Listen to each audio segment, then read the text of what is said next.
Here's what's cooking on today's Sports Stove podcast. We are reacting to round one of the NFL draft. That's what's cooking on today's Sports Stove podcast. From Belly Up Sports and the Belly Up Podcast Network, you're listening to the Sports Stove podcast with your host, Vince Stover. Hey, good looking, what you got cooking? How's about cooking something up for me?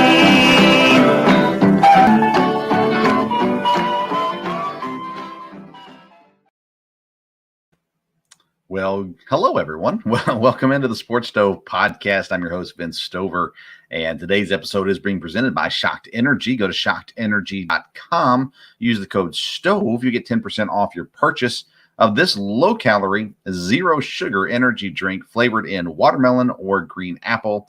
Again, go to shockedenergy.com. Use the code STOVE for 10% off your purchase. I'm by myself for this episode because, well, it's 12:06 in the morning, just following the first round of the NFL draft, and I wanted to go ahead and record an episode and get it out there, as I will not be up in time for my 7 o'clock live airing of this program. We'll go ahead and get it covered here this evening. The NFL draft, as I've said many times, is one of my favorite times of the year. To be able to sit in and enjoy seeing what teams are working on and preparing for down the road. So today's episode will be probably a shorter episode, especially since it's just myself. But I want to give you some thoughts on the NFL draft. First of all, I thought overall it was an absolute blast. Traylon Walker goes number 1 to the Jacksonville Jaguars pretty much all afternoon. That was the rumor. All the odds changed to Traylon Walker being number 1. Everyone pretty much knew it was coming by the time the draft got there. Still a little bit of a surprise. The Jaguars GM likes that athletic style of play that Traylon Walker has, and so it's not that surprising, I suppose. I still am just surprised Aiden Hutchinson didn't go 1. He was on everybody's boards number 1. Well, everybody but Jacksonville, apparently.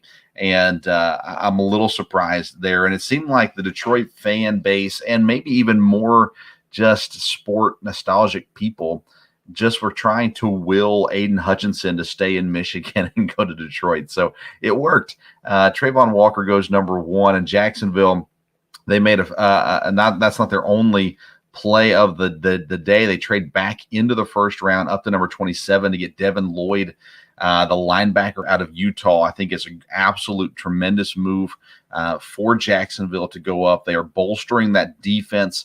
They made some additions in the offseason for the offense to try to help out a little bit on the offensive side of the ball.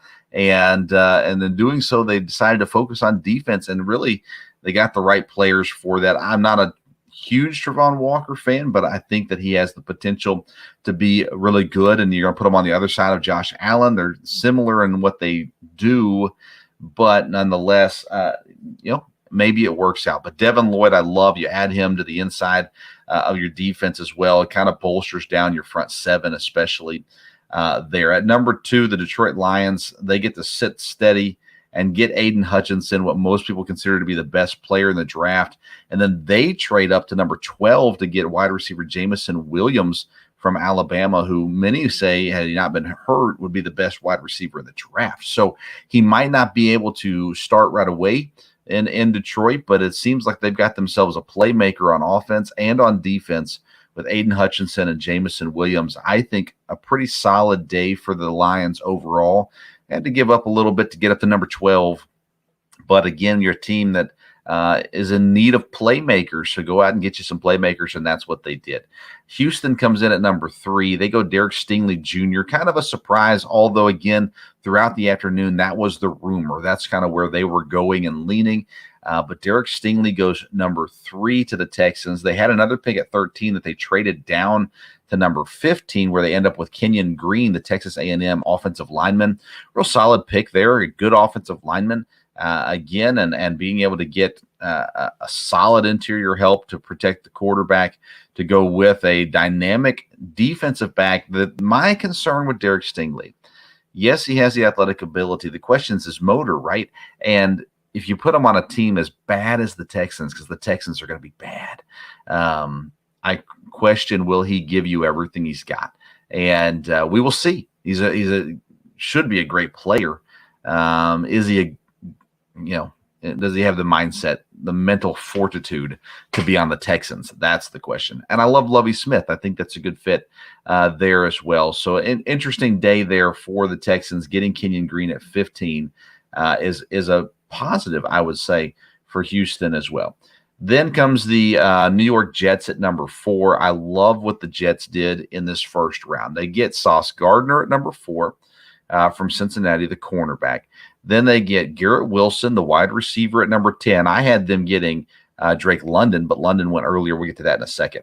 I had Garrett Wilson as the number 1 overall receiver on my board. He goes number 2 receiver in the draft. But so they get Sauce Gardner, Garrett Wilson at wide receiver. Then they trade up to number 26, and they get Jermaine Johnson, who fell down the draft board. A lot of people had him as a top 10, top 15 player. He fell way down the board. They jump up and get him at 26. And I think the Giants win round 1. What an absolute steal of a draft that they had. Again, with the Texans going Stingley over Gardner. Gardner seems to be the safer pick. Stingley might have a higher ceiling, but Gardner has the higher floor. Then you've got, again, Garrett Wilson, a good receiver to go in with it. So the Jets, a big first round effort. The other team in New York, the New York Football Giants, they come up with some big picks as well. At number 5, they go Kayvon Thibodeau. And when they did so, the thought was as well, Ekwonu and Neal still on the board. So they're going to get one of those two at 7. And they did. Ekwonu goes 6 to the Panthers. The Giants then pick up Evan Neal. So they get Kayvon Thibodeau, who some thought best player in the draft. Again, the question's the motor, but nonetheless, here he is in New York. And then Evan Neal, one of the top offensive linemen in the draft as well. He can play any position on the line, mainly guard or tackle, but I think he can play center too, but that's not going to be where they're playing him at. So he'll be able to jump in and start day 1 on that offensive line. Kayvon Thibodeau should be able to jump in day 1 and produce some pass rush there for the Giants as well. Number 6 is the Panthers. So we said Ikem Ekwonu goes there from North Carolina State. A lot of people love Ekwonu as the top offensive lineman in the draft. Definitely top 1 or 2. He goes to Carolina, they need a lot of things. And so to settle with offensive linemen, I don't know. Who else do you get, I guess, at that point with the other Gardner, Stingley off the board? I guess it makes sense there for Ekwonu at number 6 for Carolina. If I'm a Carolina fan, I come out of this first round going, I like Ekwonu, but it's not super exciting.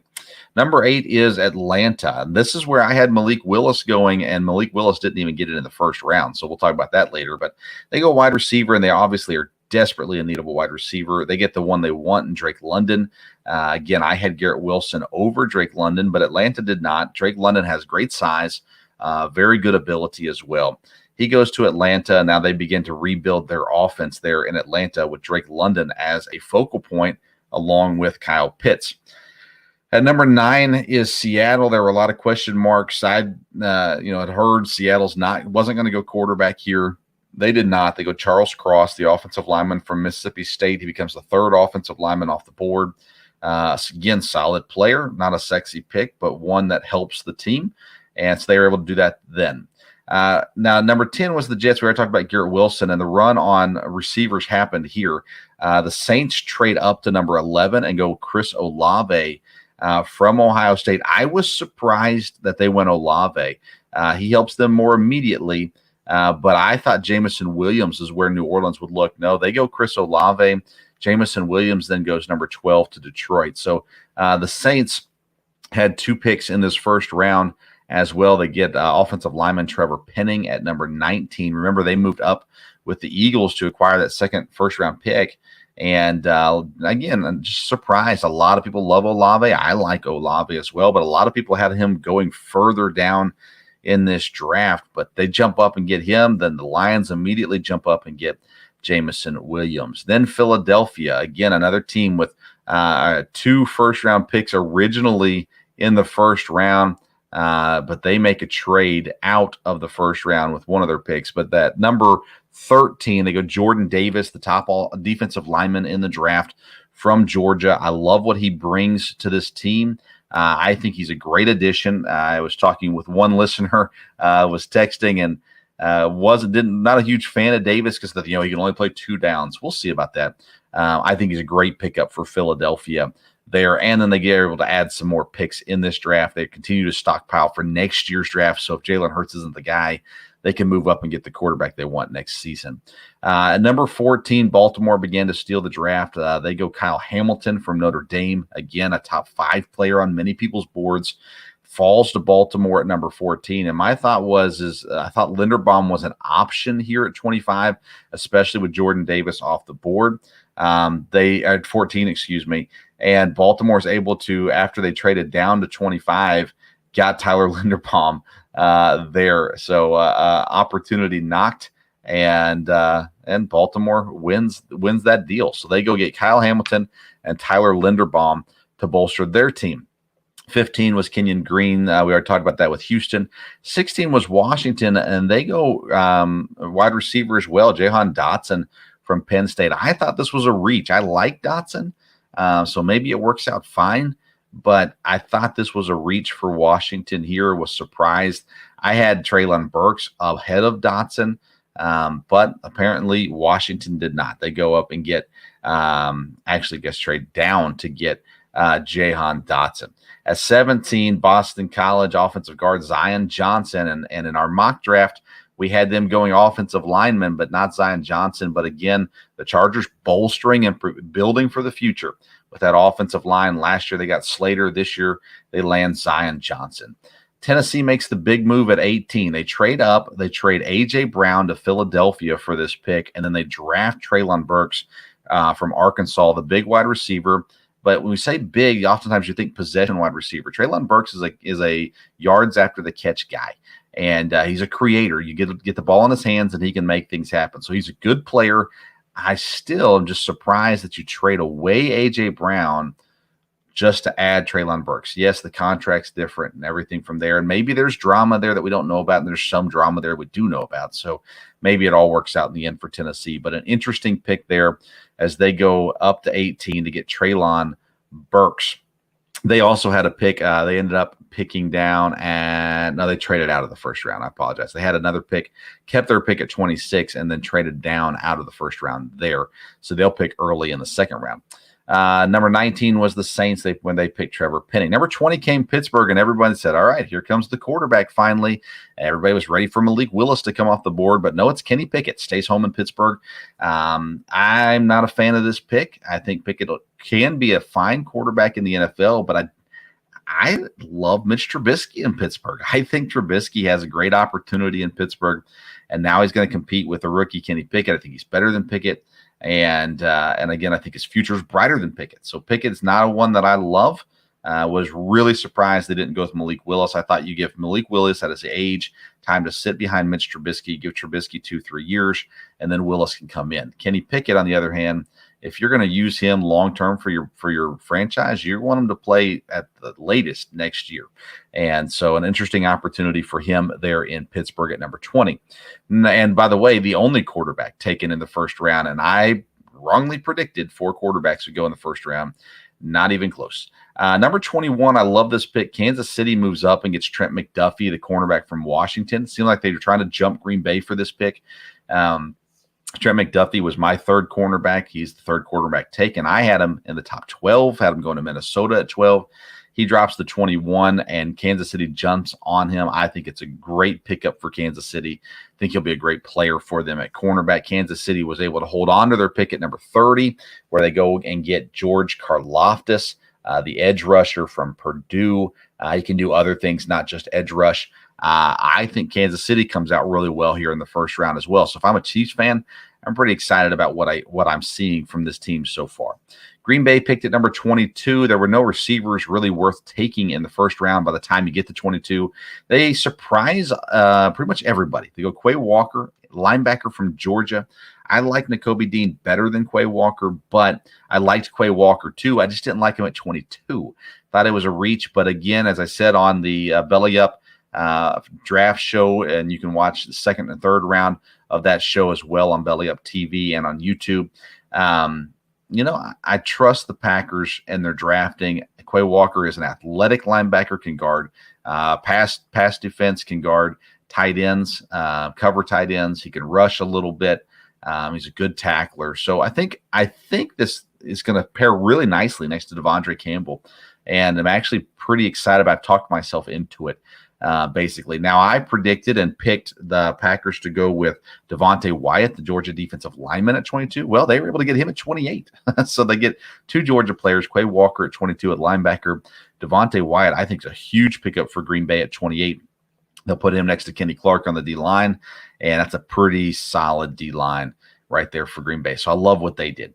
At 23, Buffalo moves up 2 spots to get Kaiir Elam, the cornerback from Florida. If you listen to our previous episodes, I talked highly of Kaiir Elam. Absolutely love that pick for Buffalo. Buffalo was the one team that had the chance to pick a running back in the first round. But once they traded up, you knew they weren't doing it. So they get Kaiir Elam. Again, I think a really good pick. 24 comes to Dallas, and all the rumors were Tyler Smith, the offensive lineman from Tulsa, was going to go in the first round. He goes at number 24. A little surprised by this pick for Dallas. I don't think it's a horrible pick necessarily. Just a little bit of a surprise. Tyler Linderbaum still on the board at 24. They pass on him to go Tyler Smith. I think that maybe the value was better with Tyler Linderbaum, maybe the player better with Tyler Linderbaum, but he goes number 25 to Baltimore, recovered that. 26 was Jermaine Johnson to the Jets. 27, Devin Lloyd to the Jaguars. 28, Devontae Wyatt to the Packers. 29, New England ends up moving down to 29, and they draft Cole Strange, the offensive guard from Chattanooga. It's a strange pick, and some people like it. With Bill Belichick, sometimes he gets the benefit of the doubt most of the time. I don't know. This is a weird one, I thought. I don't know if he couldn't trade anymore. Maybe he was trying to move out of the first round and ultimately just decides to settle with Cole Strange there at 29. We'll see how that one shakes out. Again, as we said in our preview episodes and in our mock draft episode, when it comes to the Patriots, you're just guessing. You don't ever know what they're going to do. Other than the fact that you don't know what they're going to do. So there you go. Cole Strange at 29. George Karlaftis goes 30th to the Chiefs. The Bengals go out and get Daxton Hill, safety, defensive back from Michigan. I like Daxton Hill. I think it's going to work in Cincinnati. But I admit I liked Nakobe Dean here better. I thought he is a better help, fit a better need for Cincinnati. They go Daxton Hill. I do like him. So maybe they make it work. He's going to have to be able to play cornerback, though. They don't really need him at safety with the other guys they have on the roster. So he's going to have to play cornerback to be, in my opinion, super effective. So we'll see how that one shakes out as well. And then we close out the first round with the Minnesota Vikings as they move down with the trade from Detroit when Detroit went up to get Williams. They moved down to 32, and Minnesota ends up getting Lewis Seen, the Georgia safety. So back-to-back safeties to close out the first round there. And again, I think it's a good pick. You put him next to Harrison, and I think that an opportunity to learn from one of the better safeties in the league while playing with him. And I think a good addition to that Minnesota defense as well. Let's talk about a few surprises. Surprise number one for me is one quarterback, Kenny Pickett, going in the first round. Malik Willis not being drafted first, well, that's a surprise. And not being drafted in the first round, I think, is a big surprise, too. When you're talking about getting that fifth-year option, but it looks like teams are going to hold off till the second round. If you look at the second round, you've got Tampa, Minnesota, Tennessee, the Giants, the Texans, the Jets, the Bears, and then Seattle picks twice before Indianapolis and Atlanta. So you've got that group there. Tennessee could draft a quarterback at the third pick. The Giants could draft a quarterback at the fourth pick. The Texans could draft a quarterback at the fifth pick. The Seahawks could draft a quarterback at 8 or 9. The Colts and the Falcons at 10 and 11 could both be in the market for a quarterback. Then you got Detroit at 14, Washington at 15, the Saints at 17. The quarterbacks are going to go in the second round, I think. Be ready for that run of quarterbacks. But that was a surprise to me. Again, I thought the fact that you had Cole Strange go in the first round was a surprise to me. Tyler Smith, the only reason he wasn't a surprise is because earlier in the day started to hear, he's going in the first round. But I didn't have him in the first round. Jahan Dotson I didn't have in the first round. Zion Johnson, I'm not surprised he went in the first round, but I didn't have him go in there either. He went number 17 overall. So all of that. Another surprise, again, was Derek Stingley at number 3 to Houston. When you question someone's, and I say I question Stingley's mental fortitude, and now you put him on I think the worst team in the league. I think they're worse than Detroit. So you put him there. Does he have what it takes to fight through the hardship that's going to come in the first 2-3 seasons at least there in Houston is yet to be seen from there. Outside of that, not a whole lot of big surprises in this draft. Let's go in this first round, Let's go some winners. Kind of already talked about them. I love what Detroit did, Aiden Hutchinson and Jamison Williams. So I think they win. I think the Giants, I absolutely love what the Giants come out with Thibodeau and Evan Neal. Put yourself in a great position for the future. So I love what New York did. I love what the Jets did. I think they came out with, I think they won the first round. I really like what they came out with as well.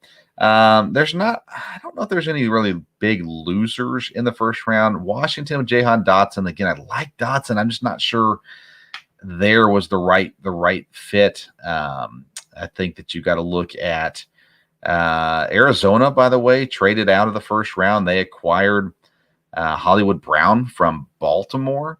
And then eventually Baltimore moved that pick to Buffalo. I don't know. I don't think it's a great thing for Hollywood Brown. I think it's an okay thing for the Cardinals.